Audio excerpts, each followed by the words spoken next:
మళ్ళీ మొదటివాడి దగ్గరికి వచ్చాడు. వాడికి ఏమిటి ఇచ్చాడన్న, వాడికి ఏదో ఇచ్చాను అది వదిలేసి నీకేమిటి కావాలన్నాడు. అంటే అలా కాదు, వాడికి నువ్వు ఏమిటి ప్రామిస్ చేసావో చెప్పాలి కదా అన్నాడు.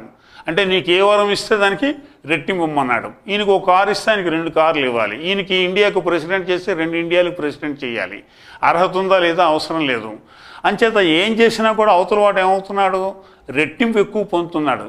దాంతో మొదటివాడికి ఏమైంది అంటే, అరే ఇదేమిటి మంచి ఆలోచనలన్నీ పోయాయి, నేను ఏది కోరితే వాడు నాకంటే ఎక్కువైపోతుంటే ఎలాగ అనుకుని ఏం చేశాడు మొదటివాడు, నాకు ఒక కన్ను పోగొట్టన్నాడు. దాంతో వాడికి 2 కళ్ళు పోయాయి.